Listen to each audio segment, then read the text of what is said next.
Hello friends, welcome to PCS crux. तो जैसे कि आपको पता है हम करें इंडियन पॉलिटी, भारतीय संविधान का भाग 13 आज हम करेंगे। लास्ट क्लास में हमने भाग 12 किया था। जैसे कि मैं कई बार बता चुकी हूँ कि भाग 11, भाग 12 और भाग 13 अगर हम इनको तीनों को एक साथ पढ़ेंगे तो इजीली याद हो जाएंगे हमें, क्योंकि ये तीनों ही राज्य और केंद्र के बीच संबंध को दर्शाते हैं। ठीक है, एक तो ये बात। दूसरी बात, बिल्कुल सीक्वेंस में अगर आप याद रखोगे तो देखिए, पहले तो विधायी संबंध होंगे इनके बीच, भाग 12 में फिर वित्तीय संबंध होंगे और फिर व्यापार और वाणिज्य। ठीक है, तो ये एक सीक्वेंस में है भाई। किसी भी अ, जब हम इंडिविजुअल से भी बात करते हैं तो पहले हम उस उधार लेने से या उसके साथ काम करने से पहले हम उससे बातचीत करते हैं कि भाई किन शर्तों पर आप काम करेंगे, तो एक तरह से वो विधायी हो गए। फिर पैसे की बात करते हैं कि कितना हमने इन्वेस्ट करना है, फिर उसके बाद हम उसके साथ व्यापार करते हैं। तो इसी सीक्वेंस में ये लॉजिक मैंने लगाया हुआ है। ठीक है, इसका मतलब ये नहीं कि इन तीनों का लॉजिक ये है। ओके, तो आपको अपने आप को कनेक्ट करना है किसी भी वर्ड को। आप किसी भी अपने लाइव एग्जाम्पल के साथ भी या जो आपके पास्ट एग्जाम्पल्स हैं उनके साथ जोड़कर आप लंबे टाइम तक उस चीज को याद रख सकते हैं। ये टेक्निक होती है। ठीक है, तो आज हम करेंगे आर्टिकल 301 से 307, जो कि भाग 13 के ही आर्टिकल्स हैं। ठीक है, तो भारतीय क्षेत्र में व्यापार व वाणिज्य की बात करता है भाग 13। देश की आर्थिक एकता की बात करता है। मुक्त प्रवाह वस्तु व सेवा का, यानी कि मुक्त प्रवाह पॉसिबल कराता है भाग 13 वस्तु व सेवाओं का। यानी कानून बनाता है इससे रिलेटेड, राज्य के और केंद्र के बीच, राज्य और राज्यों के बीच किस तरह के संबंध होंगे, क्या कानूनी प्रक्रिया होगी, इस बारे में बात करता है भाग 13। अगर बात करें कि ये सोर्स कहाँ से लिया गया है, यानी कि कौन से संविधान से अडॉप्ट किया गया भाग 13, या इससे संबंधित जो कानून बने हैं या जो आर्टिकल्स में मेंशन धाराएं हैं, तो ये किससे प्रभावित है, किससे इंस्पायर्ड है, तो वो है ऑस्ट्रेलियाई संविधान से। अब इसको याद करने का जो मेरा तरीका है वो है जैसे आ से आर्थिक और आ से ऑस्ट्रेलिया, तो ऐसे आप ध्यान रख सकते हैं। चलिए, तो अब हम बात करते हैं आर्टिकल 301। आर्टिकल 301 बात करता है भारत के पूरे राज्य क्षेत्र में व्यापार वाणिज्य और समागम की स्वतंत्रता की गारंटी देता है बेसिकली, जो कि एक एकीकृत राष्ट्रीय बाजार का आधार। एकीकृत राष्ट्रीय बाजार का मतलब ये है कि हमारे देश का कोई भी जो राज्य है वो दूसरे राज्य में जाकर बाजार ढूंढ सकता है, यानी अपनी वस्तु बेच सकता है, अपनी सेवा बेच सकता है। ऐसा नहीं है कि हरियाणा राज्य है तो वो सिर्फ हरियाणा में ही अपनी वस्तु बेच सकता है या खरीद सकता है वहां से, बल्कि हरियाणा का कोई भी व्यक्ति या इंस्टीट्यूशन या कोई वहाँ की एक यूनिट जो है या फैक्ट्री है या कोई एंटरप्रेन्योर है या कोई भी इंडस्ट्री एरिया है या इंडस्ट्रियल एरिया, वो जाके व्यापार कर सकता है तमिलनाडु, आंध्रा या फिर जम्मू कश्मीर या दिल्ली, मतलब कहीं भी किसी भी देश के पार्ट में वो अपना व्यापार, अपना ट्रेड और अपना कॉमर्स या अपनी सेवा या अपनी वस्तु, यानी कि कुछ भी आर्थिक गतिविधि कर सकता है। ठीक है, आर्टिकल 301 बेसिकली व्यापार की स्वतंत्रता की गारंटी देता है। ठीक है, आर्थिक बाधाओं से मुक्ति मिलती है, यानी राज्यों के बीच में जो भी आर्थिक बाधाएं होगी उससे मुक्ति का स्रोत बनता है आर्टिकल 301। हालांकि इसमें अपवाद भी है कि ये जो आर्थिक बाधाएं हैं या इनसे जो मुक्ति है वो ऐसे ही नहीं कि भाई गए उठा के मुंह कि हरियाणा और कोई, मान लो राजस्थान के बीच में कोई आर्थिक गतिविधि हुई और यहाँ पर कोई इशू होता है, पुलिस के मान लो यहाँ से कोई ऐसा सामान जाता है जो राजस्थान में जाके या वहां पर बैन है, जैसे कि अगर हम, चलो ये तो नहीं, हम गुजरात का करते हैं। गुजरात एक ड्राई स्टेट, ठीक है, ये ड्राई स्टेट है। ठीक है, अब हरियाणा से शराब गई राजस्थान। ठीक है, राजस्थान वाले लोगों ने गुजरात में जाके बेचने की कोशिश की या इसके अंदर डालने, मतलब जो इसका बॉर्डर एरिया है यहाँ तक पहुंच गई। अब राजस्थान का जो भी इंडिविजुअल हो सकता है या कोई ग्रुप हो सकता है, वो जाके बोल रहे हैं कि भाई ये तो तुम हमारी आर्थिक स्वतंत्रता के लिए प्रॉब्लम क्रिएट कर रहे हो गुजरात, हमारी तो फैक्ट्री है शराब की, हमारा तो ये एक तरह से अधिकार बनता है यहाँ पर बेचना, ये तो आर्टिकल 301 हमें प्रोवाइड करता है। लेकिन नहीं, भाई नहीं करता, क्योंकि गुजरात में वो ड्राई स्टेट है, वहां पे अपराध है शराब बेचना, शराब खरीदना, ठीक है, या शराब पीना। तो वो आपको एक बिल्कुल फ्री, या क्या कहते हैं इसमें, बॉर्डर को क्रॉस नहीं करने देंगे आपको विद शराब। ठीक है, तो आपको एंट्री नहीं मिल सकती इस तरह से, वो रोक लेंगे आपको। तो नियामक कानून यहाँ पर इंपॉर्टेंट हो जाता है, यानी कि पूर्ण स्वतंत्रता नहीं है, कुछ प्रतिबंध अवश्य है। ठीक है, प्रतिबंध अवश्य है, कानून होना चाहिए, कानून इज द की। ठीक है, तो अगर कहीं पर भी जब आपको स्टेटमेंट इस तरह से देखो क्वेश्चन में कि कानून या कानूनी प्रतिबंध हो सकते हैं या नियामक हो सकते हैं या नियम हो सकते हैं, तो आपको वहाँ पे ठहरना है, ज़रा दोबारा से क्वेश्चन को पढ़ना है और उसके बाद ठंडे दिमाग से आंसर ऑप्ट करना है, ठीक है? आई होप आपको ये एग्जांपल सही लगा होगा या समझ आ गया होगा इससे, ठीक है? तो बेसिकली आर्टिकल 301 आपको ध्यान रखना है आर्थिक बाधाओं से मुक्ति देता है क्योंकि एकीकृत राष्ट्रीय बाजार प्रणाली का आधार है और हमारा देश एकीकृत देश है, एकात्मक देश है, ठीक है? संघात्मक होते हुए भी एकात्मक है। यहाँ अलग यूनिट्स नहीं है राज्य, बल्कि एक समागम की तरह से यहाँ बिहेव करता है हमारा संघ, जो कि अर्ध संघ इसीलिए ही कहलाता है, ठीक है? तो व्यापार, वाणिज्य और समागम की स्वतंत्रता की गारंटी देता है आर्टिकल 301। लेकिन जो प्रतिबंध है वो नियामक कानून या पूर्ण स्वतंत्रता नहीं है, ये अपवाद में आप याद रख सकते हैं। ओके, अब बात करते हैं आर्टिकल 302 की। आर्टिकल 302 संसद को सार्वजनिक हित में, अब यहाँ ध्यान रखना है पब्लिक इंटरेस्ट, सार्वजनिक हित में राज्यों के बीच या भारत के किसी भी हिस्से में व्यापार, वाणिज्य या समागम की स्वतंत्रता पर प्रतिबंध लगाने का अधिकार रखता है। यानी कि संसद भी कोई कानून बना सकती है कि इस राज्य से उस राज्य में ये चीज जा सकती है, वो नहीं जा सकती है। तो ये डिपेंड करता है संसद के ऊपर, ठीक है? सार्वजनिक कोई हित है तो उसमें किसी भी हिस्से में व्यापार, वाणिज्य, समागम की स्वतंत्रता पर प्रतिबंध लगा सकता है। तो जैसे कि जम्मू कश्मीर की बात की जाए, तो जम्मू कश्मीर में अभी तो धारा 370 नहीं है, ठीक है? लेकिन जब थी तो ये 370 धारा या इसके अलावा भी और भी रूल्स लगते हैं, जैसे कि नॉर्थ ईस्ट की जो स्टेट्स है वहां पर भी, ठीक है? चलो जम्मू कश्मीर का हम छोड़ देते हैं क्योंकि ये थोड़ा सा डिस्प्यूटेड मामला है। तो अगर नॉर्थ ईस्ट की बात करते हैं तो नॉर्थ ईस्ट में आपको एक बार याद होगा कि वहां पर किल्लत हो गई थी फ्यूल की, मणिपुर में स्पेशली, कि वहां पर अ, लोगों को तेल नहीं मिल रहा था। तेल का मतलब पेट्रोल, डीज़ल, ठीक है? वो नहीं मिल रहा था, तो उसकी आवक कम हो गई थी। तो आस-पास के जो राज्य हैं वो ईज़िली भेज सकते थे मणिपुर में, लेकिन वो इतना ईज़ी नहीं था। क्योंकि जहाँ पर प्रतिबंध होता है या संसद कोई कानून बना देती है, तो अ, ऐसा वो राष्ट्रीय सुरक्षा के लिए भी करती है, ठीक है? जहाँ पर राष्ट्रीय सुरक्षा या एक तरह से पोरस हो जहाँ के बॉर्डर्स, तो पोरस यानी कि जहाँ से ईज़िली बाहर से कोई चीज़ आ सकती है, तो वहाँ पर बैन करना या वहाँ की कड़ी सुरक्षा रखना उस क्षेत्र की, राष्ट्रीय सुरक्षा इतनी ज़्यादा इम्पोर्टेंट चीज़ है कि वहाँ पर संसद किसी भी तरह का कानून बनाकर बाकी के राज्य को या राज्य क्षेत्र को प्रतिबंधित कर सकती है किसी पर्टिकुलर राज्य में घुसने से या व्यापार करने से, ठीक है? तो यहाँ जो क्रक्स है या जो मोरल ऑफ द स्टोरी है वो ये है कि ये संसद के पास अधिकार है कि वो किसी कानून से या सार्वजनिक हित में राज्यों के बीच या भारत के किसी भी हिस्से में व्यापार वाणिज्य की स्वतंत्रता पर प्रतिबंध लगा सकते हैं, ये उसको अधिकार है। जैसे कि एक एग्जाम्पल मैंने यहाँ पे भी दे रखा है, पटाखों की बिक्री, है ना? जैसे अगर अभी आपने रिसेंटली देखा होगा कि दिल्ली में या दिल्ली एनसीआर में पॉल्यूशन ज़्यादा है, ठीक है? तो अभी जो सुप्रीम कोर्ट का ऑर्डर था वो ग्रीन पटाखों को लेकर तो था, क्योंकि ग्रीन पटाखे तो आप जला सकते हो, ठीक है? लास्ट टाइम तो बिल्कुल भी नो था, से नो टू क्रैकर्स। हालाँकि ये होना तो यही चाहिए कि say no to crackers always, but चलिए ठीक है जो भी है। तो जो सुप्रीम कोर्ट अभी ग्रीन पटाखों की बात कर रहे थे कि भई ये तो आप जला सकते हो क्योंकि पॉल्यूशन की वजह से ये स्टेप सुप्रीम कोर्ट ने उठाया होगा, ठीक है? तो Delhi NCR basically polluted area है, तो यहाँ पर बैन है पटाखों की बिक्री, ठीक है? इसी तरह से परिवहन भी बैन हो जाता है इस एरिया में, आपको पता है ग्रैप लगता है ना? ग्रैप की स्टेजेज़ होती हैं, स्टेज 1, स्टेज 2, स्टेज 3। तो स्टेज 3 में व्हीकल्स बंद होने शुरू हो जाते हैं।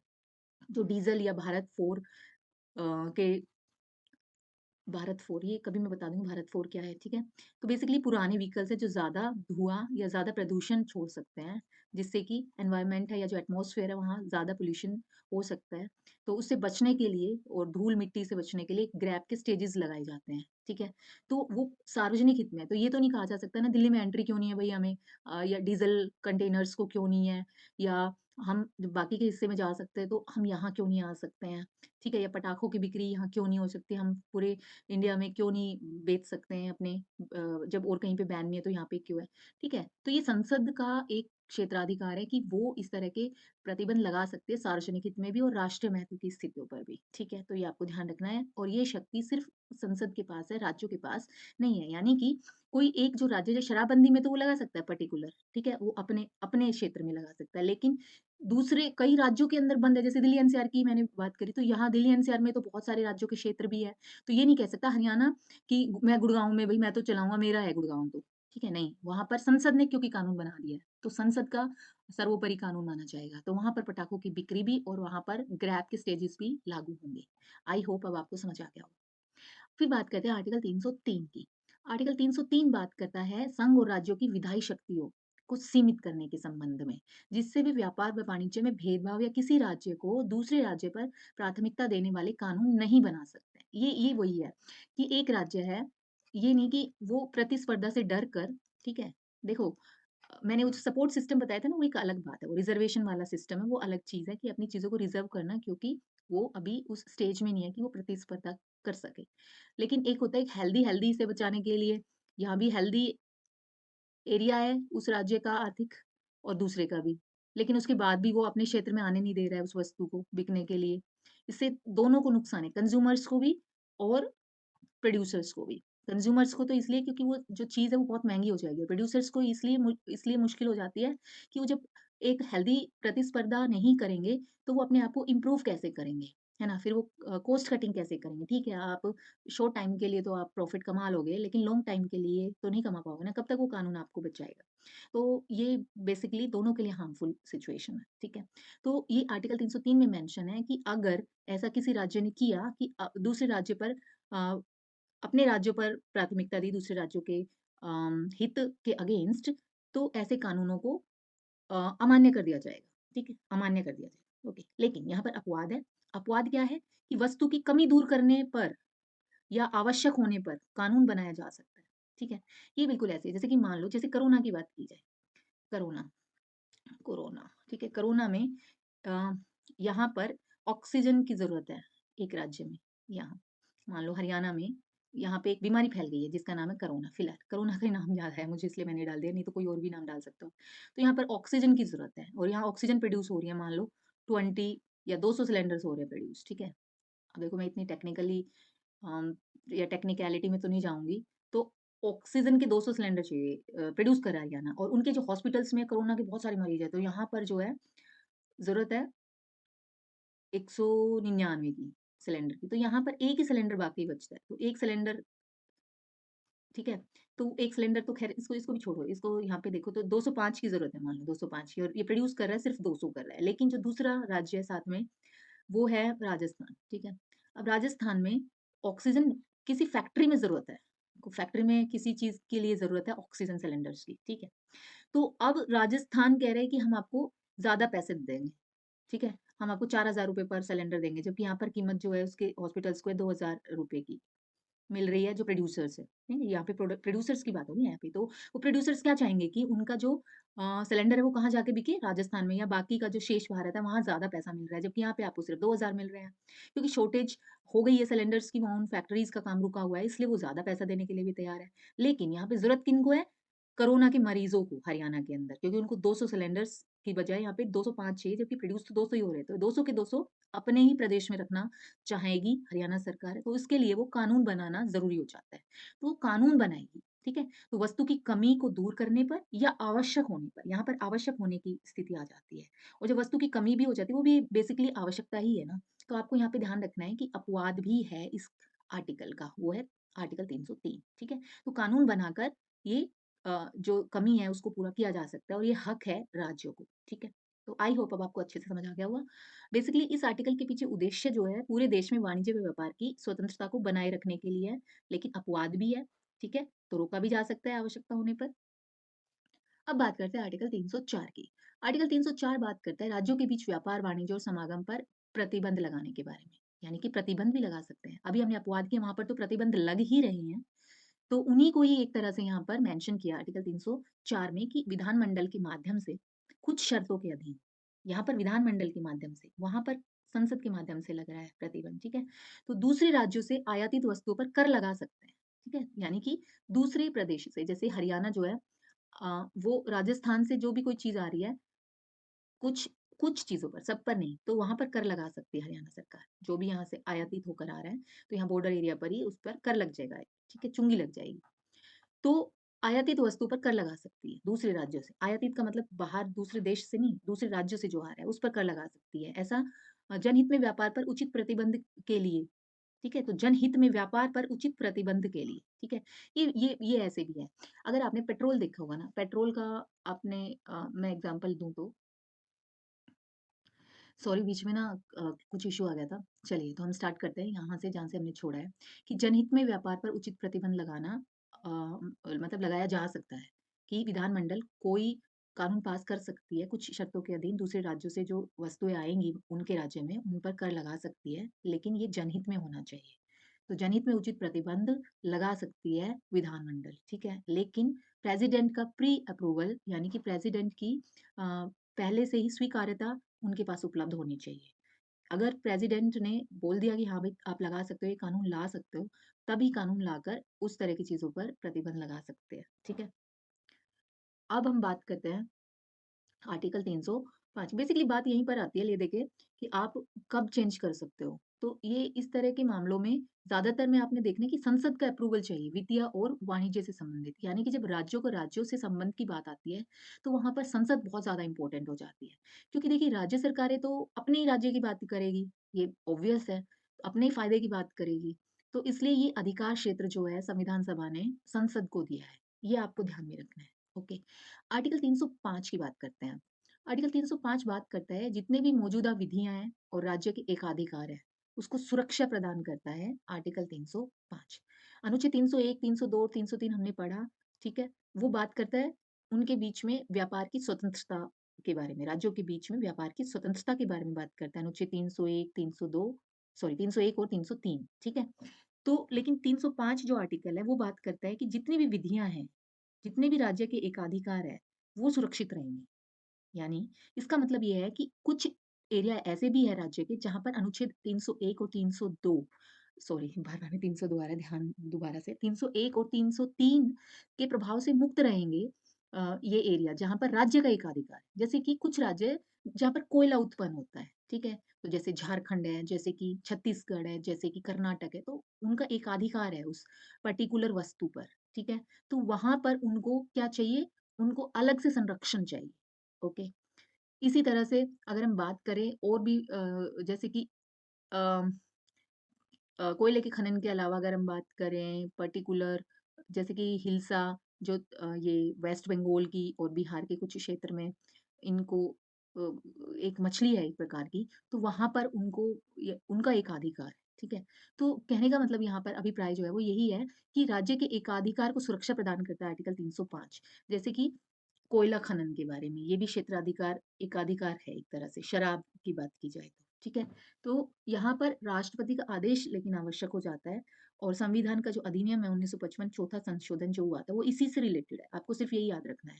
ये इस तरह का क्वेश्चन कभी आया नहीं लेकिन मैंने यहाँ पे मेंशन कर दिया, अगर आ जाए कि चौथा संशोधन किससे संबंधित है, तो व्यापार और वित्त से संबंधित है ये और व्यापार और वाणिज्य से संबंधित है ये और आर्टिकल 305 से संबंधित है, जहाँ पर राष्ट्रपति का आदेश आवश्यक हो जाता है क्योंकि राज्य के एकाधिकार को संरक्षण प्रदान करना होता है, जहाँ पर अनुच्छेद 301 व 303 काम नहीं करेगा।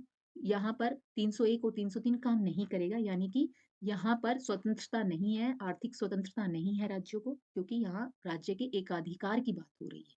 ठीक। अब बात करते हैं आर्टिकल 306 की। आर्टिकल 306 बात करता था भाग ख राज्यों के लिए, जो कि अभी निरस्त कर दिया गया है। 7वां जो संविधान संशोधन अधिनियम आया था 1956 में, ठीक है? तो ये भी आपको याद नहीं रखना। बस आपको ये ध्यान रखना है 306 जो है वो अभी एग्ज़िस्ट नहीं करता है और किसके बारे में था क्योंकि भाग ख। अब आपको थोड़ा-सा दिमाग लगाना है, जितने भी भाग ख के राज्य थे और ग के, ठीक है? वो अगर राज्य ही नहीं है या वो श्रेणी ही नहीं है, तो वो 7वें संविधान संशोधन अधिनियम 1956 वाले से निरस्त किए गए हैं, ठीक है? क्योंकि भाग ख और ग के राज्य तभी 7वां जो संविधान संशोधन अधिनियम आया था, वहीं से ही हटकर पुनर्गठन हुआ था राज्यों का, ठीक है? 1956 में। अब बात करते हैं आर्टिकल 307। आर्टिकल 307 बात करता है संसद को अनुच्छेद 301, 302, 303 व 304 को लागू करने के लिए। ठीक है? यहाँ पर देखिए लागू किससे स्वतंत्रता से संबंधित है ये, कि मुक्त व्यापार इम्पोर्टेंट हो जाता है। तो उसके लिए भाई किस तरह के नियम बने, किस तरह के अधिकार बने, किस तरह नियमन हो, राज्यों के बीच में किस तरह का संबंध हो, तो उसके लिए एक प्राधिकरण नियुक्त करने का अधिकार देता है आर्टिकल 307 संसद को। ध्यान रखना है किसको देगा? संसद को। ऐसा क्यों ज़रूरी है? क्या उद्देश्य है इसके पीछे? कि देश के भीतर व्यापार और वाणिज्य की स्वतंत्रता बनी रहे, उसको और सुगम बनाया जाए ताकि अनुचित प्रतिबंध ना लगे और ये सुगमता नियमन से होगी, कानून लाने से होगी और या फिर जो कायदे होते हैं किसी भी अ, भई कुछ भी बनाना है ना, तो उसके लिए ज़रूरी होता है कोई भी प्राधिकरण है तो वो जैसे कि स्कूल है, स्कूल मैनेजमेंट कमिटी होती है, ठीक है? स्कूल मैनेजमेंट कमिटी क्या करती है, सबकी अलग-अलग सभी स्कूलों की मैनेजमेंट देखो मैनेजमेंट कमिटी तो सब में होती है, लेकिन सबके रूल्स अलग-अलग होते हैं स्कूल्स के।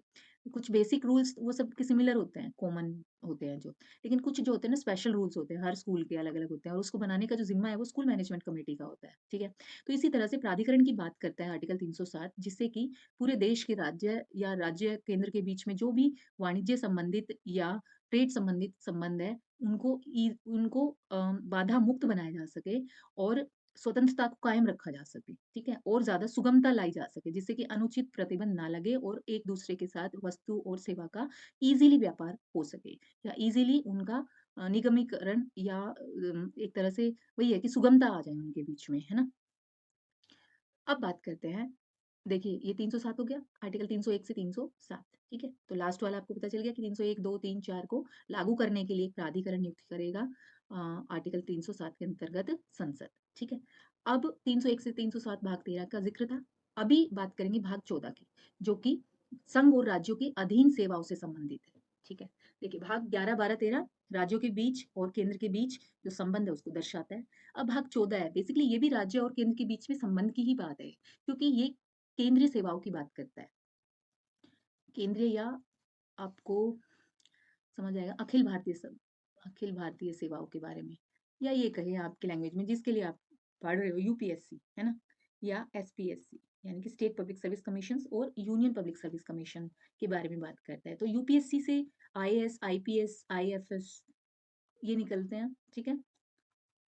तो इसमें आपको पता ही है कि ये सारे जो ऑफिसर्स हैं, एक तरह से बाँध का काम करते हैं राज्य और केंद्र के बीच में, ठीक है? तो ये इनके ऑफिसर्स होते हैं यूनियन के। कहाँ पर? ये एक तरह से इनको नियुक्ति मिलती है राज्यों में। तो राज्यों में मिलती है तो राज्यों से संबंध सीधा किसके साथ बनाते हैं ये? केंद्र के साथ, ठीक है? तो बेसिकली ये भी राज्य और केंद्र के बीच संबंध की ही बात हो रही है। तो आपको एक सीक्वेंस बनाने में आई होप मुश्किल नहीं आनी चाहिए कि भाग जैसे हम स्टार्ट करें शुरू से लेकर आखिर तक एक सीक्वेंस में हमारे संविधान निर्माताओं ने इनको रखा हुआ है। तो आप आसानी से इनको लॉजिकली भी सोच सकते हो कि कौन-सा भाग किसके बाद आएगा, ठीक है? तो संघ और राज्यों के अधीन सेवाओं से संबंधित है भाग 14। यहाँ पर आर्टिकल 308 से 323 तक हम देखेंगे। 308 से 323 आर्टिकल आर्टिकल 308 से 323 भाग 14 का भाग है, ठीक है? तो आपको ध्यान रखना है। आर्टिकल 308 क्या बात करता है? अब ये देख लेते हैं। आर्टिकल 308 में मेंशन है कि लोक सेवाओं को परिभाषित करना, ठीक है? तो 308 में मेंशन है लोक सेवाओं को परिभाषित करना, ठीक है? राज्य का मतलब भी यहाँ पर परिभाषित देखिए जितने भी हमने अभी तक पार्ट किए हैं, स्टार्ट किए हैं, तो उस पार्ट में राज्य से संबंधित उस पर्टिकुलर भाग में उसका क्या डेफिनेशन होगा, उसकी क्या डेफिनेशन रहेगी राज्य की, ठीक है? तो वो पहले से ही डिसाइडेड है कि राज्य से मतलब क्या होगा। पूरे संदर्भ में नहीं है, राज्य से मतलब तो सबको पता है क्या है। लेकिन लेकिन यहाँ पर उस पर्टिकुलर भाग में उस शब्द का क्या मतलब होगा, किस संदर्भ में लिया जाना चाहिए उसका या उसकी डेफिनिशन या उसकी परिभाषा या उसके नामकरण को किस वे में लेना चाहिए, ठीक है? तो वो मेंशन है 308 में। ओके, यानी कि संघ के बारे में जब बात की जाएगी, यानी यूपीएससी के बारे में तब राज्य की क्या परिभाषा होगी वो मेंशन है और राज्य या जो स्टेट पब्लिक सर्विस कमीशन के बारे में बात की जाएगी तब राज्य का क्या मीनिंग है, तो वो परिभाषित है आर्टिकल 308 में, ठीक है? हालाँकि इसमें एक थोड़ा-सा आपको ध्यान रखना है कि जम्मू और कश्मीर का बहिष्करण है, यानी कि ये यहाँ पर मेंशन नहीं है क्योंकि आपको पता है ये धारा 370 जब लगी थी, तो जम्मू-कश्मीर इसको बिल्कुल अलग कर दिया गया था और जब तक कि संदर्भ अन्यथा ना हो, यानी कि इसके अलावा कोई और संदर्भ ना हो, जब तक जम्मू-कश्मीर को इस परिभाषा से बाहर रखा जाएगा, राज्य की परिभाषा से बाहर रखा जाएगा। खैर अब तो ज़रूरत भी नहीं है ऐसी कुछ क्योंकि जम्मू-कश्मीर अभी यूटी है, ठीक है? अब बात करते हैं आर्टिकल 309 की। आर्टिकल 309 बात करता है कि संसद व राज्य विधानमंडलों को संघ या राज्यों की लोक सेवाओं और पदों पर भर्ती और सेवा की शर्तों के लिए कानून बनाने का अधिकार है। अगर संसद बना रही है तो इसका मतलब केंद्रीय सेवा है, ठीक है? राज्य विधानमंडल बना रहे हैं यानी कि राज्य की सेवा है, लोक सेवा, ठीक है? तो उन पदों पर जैसे कि संघ सरकार है वो बनाएगी आईएएस, आईपीएस या आईएफएस के जो पद है, उन पर जो भर्ती प्रक्रिया होगी, ठीक है? जबकि राज्य सरकारें जो है वो जो राज्य लोक सेवाएँ होंगी, उनके जो पद होंगे जैसे कि एसडीएम या तहसीलदार, तो उनकी भर्ती प्रक्रिया क्या होगी, उनकी सेवा की शर्तें क्या होगी, उनके ऊपर कानून बनाने का अधिकार रखते हैं। ये आर्टिकल 309 में मेंशन है, ठीक है? यदि संसद या विधानमंडल कोई कानून नहीं बनाते हैं, तब तक क्या होगा? तब तक संघ की बात होगी तो प्रेसिडेंट जो है वो नियम बना सकते हैं। या प्रेसिडेंट नामित कर सकते हैं किसी व्यक्ति को कि वो नियम बना दे। इसी तरह से अगर राज्य लोक सेवाओं की बात होगी तो गवर्नर या राज्यपाल राज्य के लिए नियम बना सकते हैं या उनके द्वारा नामित व्यक्ति, ठीक है? नामित व्यक्ति ही ज़्यादातर बनाते हैं क्योंकि इतनी समझ प्रेसिडेंट और गवर्नर को नहीं होती है, तो वो एक नॉमिनेट कर देते हैं किसी को भी, किसी अधिकारी को, वरिष्ठ अधिकारी को जिनको इतनी जानकारी या नॉलेज होती है, ठीक है? उद्देश्य बेसिकली पारदर्शिता और एक नियामक या लोगों के बीच में विश्वास या जवाबदेहिता के लिए ये प्रक्रिया अपनाई जाती है कि लोगों को ये विश्वास रहे कि जितने भी प्रोमिनेंट पद हैं, जो इम्पोर्टेंट पद हैं, उन पर जो लोग बैठने वाले हैं, वो एक पारदर्शी तरीके से सेवा में आए हैं, एक नियम प्रक्रिया के द्वारा आए हैं। ऐसे नहीं है कि सरकार ने अपने पसंदीदा लोगों को वहाँ पर रख दिया है या अपने भाई-भतीजावाद या नेपोटिज़्म वहाँ पे चल रहा है, ऐसा नहीं है। बल्कि एक भर्ती प्रक्रिया अपनाई गई, जो कि एक फेयर प्रक्रिया है। वो नियम या जो वो योग्यता रखते हैं लोग, वही जैसे टेस्ट वगैरह क्लियर करके या फिर जिस भी तरह की जो प्रक्रिया अपनाई जाती है, उसके थ्रू वहाँ उस पद तक पहुँचे, ना कि किसी सिफ़ारिश की वजह से, ठीक है? तो पारदर्शिता यहाँ पर इम्पोर्टेंट हो जाती है। तो बेसिकली बात यही है कि जितनी भी नियम शर्तें हैं, वो कौन बनाएगा? राज्य लोक सेवा के लिए और केंद्र जो है, वो केंद्र सेवा के लिए, ठीक है? अब बात करते हैं आर्टिकल 310 की। आर्टिकल 310 बात करता है प्रसाद पर्यंत। अब प्रसाद पर्यंत का मतलब है कि जब तक इच्छा हो, ठीक है? प्रसाद मतलब किसी का हाथ रखा हुआ आपके सर पर, उसको कहते हैं इसका प्रसाद मिला हुआ है। तो प्रसाद पर्यंत के सिद्धांत से संबंधित और ये जो है प्रसाद पर्यंत यहाँ पर कहीं पर भी संसद में बात होगी तो राष्ट्रपति के प्रसाद पर्यंत की बात होगी। यानी कि राष्ट्रपति जब तक चाहे तब तक कर सकते हैं। संघ की सेवा जैसे कि रक्षा सेवा, अखिल भारतीय सेवा, संघ की सिविल सेवा, इसी तरह से राज्यों में भी जो गवर्नर है वो कर सकते हैं। तो आपको ध्यान रखना है राज्य में गवर्नर के प्रसाद पर्यंत का सिद्धांत और केंद्र में राष्ट्रपति के प्रसाद पर्यंत के सिद्धांत से संबंधित है आर्टिकल 310। यानी कि जब तक ये चाहेंगे तब तक ही जो ऑफिसर है सिविल सेवा से संबंधित जो भी यूपीएससी या एसपीएससी है उसके जो सदस्य जन है या सदस्य गण है वो इनके प्रसाद पर्यंत तक ही अपने सीट पर बैठ सकते हैं। अब बात करते हैं आर्टिकल 311 की। तो आपको वहाँ पर कीवर्ड याद रखना है आर्टिकल 310 में प्रसाद पर्यंत, ठीक है? और प्रसाद पर्यंत का मतलब राष्ट्रपति केंद्र के लिए और गवर्नर राज्यों के लिए, ठीक है? अब बात करते हैं आर्टिकल 311 की। आर्टिकल 311 बात करेगा जितने भी संघ और राज्य सरकार के तहत सिविल सेवक हैं, ठीक है? जितने भी हैं, उनको आप मनमाने ढंग से बर्खास्त या हटा नहीं सकते हो। तो उससे बचाता है आर्टिकल 311। आरोप अगर उन पर लगे तो उस पर्टिकुलर ऑफिसर को आपको सूचना या इन्फॉर्म करना पड़ेगा, सूचित करना पड़ेगा कि भई आपके ऊपर ये आरोप लगे हैं। आप ऐसे नहीं कर सकते सीधे रेज़िग्नेशन माँग लो या टर्मिनेट कर दो, टर्मिनेशन लेटर हाथ में थमा दो, ऐसा नहीं हो सकता, ठीक है?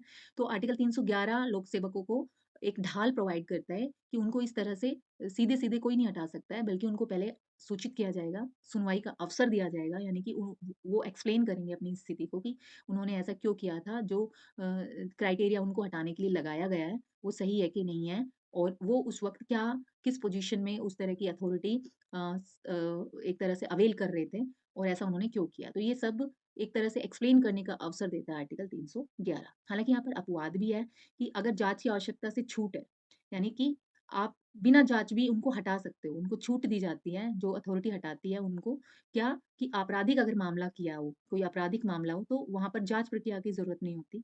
ठीक है? या राज्य की सुरक्षा का मामला हो तो भी और जाँच व्यावहारिक ना हो कि कुछ राष्ट्रीय महत्व के कुछ हिस्से होते हैं, जैसे कि अगर आईपीएस है, ठीक है? वो रो के हैं, तो उन्होंने कुछ ऐसी मतलब कोई बात हो गई है, तो क्या होगा भई ये राष्ट्रीय महत्व के लिए ज़रूरी हो जाता है या आईपीएस जो आईबी में काम कर रहा है, इंटेलिजेंस ब्यूरो में, तो राष्ट्रीय महत्व को ध्यान में रखते हुए जाँच व्यावहारिक नहीं है, ठीक है? तो कुछ इस तरह से मतलब टेक्निकल ग्राउंड पर भी उनको हटाया जा सकता है, ठीक है? यानी कहने का मतलब है कि जो जाँच हो वो पब्लिक नहीं हो सकती, ठीक है?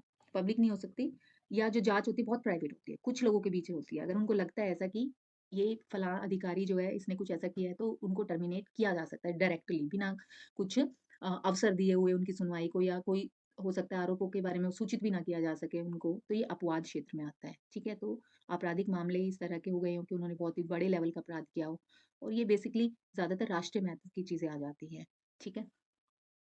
तो आज की क्लास थी गाइस, जहां हमने आर्टिकल 311 तक कवर कर लिया है। अब आर्टिकल 312 से 323 नेक्स्ट क्लास में कर लेंगे और फिर आपका भाग 14 वो खत्म हो जाएगा। फिर भाग 14 ए करेंगे हम, ठीक है। भाग 14 ए करेंगे जो कि ट्रिब्यूनल्स के बारे में है। और इस तरह से हम फिर भाग 15 भी आई थिंक नेक्स्ट क्लास में, इससे जो नेक्स्ट क्लास है उसमें शुरू कर देंगे, ठीक है। तो हम 323 तक तो पहुंच गए हैं, फिर 324, 330, ठीक है, 330, फिर 360, 395 तक पहुंचना है, ठीक है। तो भाग 22 जो है वो छोटा है, वो तो लास्ट के तो 18, 20, बल्कि 19, 20, 21, 22 ये बहुत छोटे भाग हैं। ये तो 2 दिन में या एक ही क्लास में हो जाएगा, ठीक है। तो मेरा कहने का मतलब ये है, हम बिल्कुल ही क्लोजर पे आ रहे हैं। सारा पूरा संविधान हम कर चुके होंगे कुछ दिनों के बाद, और आपका काम है इसको लगातार और मल्टीपल टाइम आप इसको क्लास को देखो और अपनी रिवीजन जारी रखो। अभी जो पीसीएस आ रहे हैं, आने वाले जो अपकमिंग है, एक तो आ रहा है यूपीएससी, तो हर साल आता ही है। एचपीएससी भी आने वाला है, आरपीएससी भी निकालने वाला है, ठीक है। यूपीपीएससी भी अब जो नेक्स्ट ईयर का है वो भी निकल जाएगा, एमपीपीएससी भी शायद निकालेगा। तो कहने का मतलब ये है, और यूकेपीएससी ने तो मेंस टारगेट कर ही रहे हैं बच्चे, ठीक है। यहाँ पर भी मेंस कर रहे हैं टारगेट, बीपीएससी में भी मेंस कर रहे हैं, ठीक है। ये भी हर साल निकालता है बीपीएससी, तो उसके लिए भी जरूरी, यानी कि कई पीसीएस आ रहे हैं। तो जो भी आप टारगेट कर रहे हो, कोई भी टारगेट कर रहे हो, इंडियन पॉलिटी इंपॉर्टेंट हो जाते हैं और संविधान बहुत इंपॉर्टेंट हो जाता है।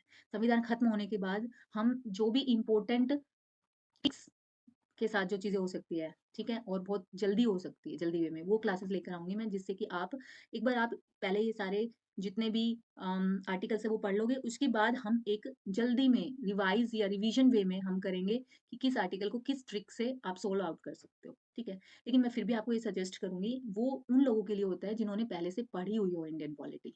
अगर आपने नहीं पढ़ी है तो पहले मेरी क्लासेस से प्लीज़ आप पूरा का पूरा पॉलिटी का पार्ट है वो कवर कर लीजिए, उसके बाद उन क्लासेस को देखना, तो आपको बहुत ही एक हेल्प देगी याद रखने के लिए। मेमोरी बेस्ड वो क्लासेस होगी कि आपकी मेमोरी को शार्प कर देंगी, कि आपने जो पढ़ा हुआ है उसको वेस्ट ना जाने दें, बल्कि जल्दी से आप उसको रिकवर कर सको कि भाई अच्छा अच्छा इससे रिलेटेड ये था। लेकिन अगर आपका बेसिक ही क्लियर नहीं है, आपको कॉन्सेप्ट ही क्लियर नहीं है कि किस आर्टिकल में क्यों ये बात की गई थी, तो आप उस तरह की क्लासेस से या उस तरह की क्लासेस को कहीं और से भी देखने से बचिए, क्योंकि उससे क्या होता है, हमारी आदत है ना वो खराब हो जाती है दिमाग की। हम बहुत ही ट्रिक्स के माध्यम से पढ़ना शुरू कर देते हैं, और जब हम ट्रिक्स से पढ़ते हैं ना, तो अगर हमारा कॉन्सेप्ट क्लियर ना हो तो हम एग्जामिनेशन हॉल में फंस जाते हैं, क्योंकि ट्रिक याद आ भी गई है लेकिन कॉन्सेप्ट याद नहीं आ रहा है, तो भी हम उस क्वेश्चन को सही नहीं कर पाएंगे, या ट्रिक ही भूल गए हैं, या बीच में से कुछ भी चीज़ मिसिंग हो गई है। अगर आपने कॉन्सेप्ट आपका क्लियर है और ट्रिक भी आपको थोड़ी याद है, तो दोनों चीज़ें मिलाकर आपने अगर कॉन्सेप्ट क्लियर है और ट्रिक थोड़ा बहुत आगे पीछे हो गया है, तो भी काम चल जाएगा। लेकिन अगर कॉन्सेप्ट नहीं है ना आपका क्लियर, तो ट्रिक आपकी हेल्पफुल नहीं हो सकती।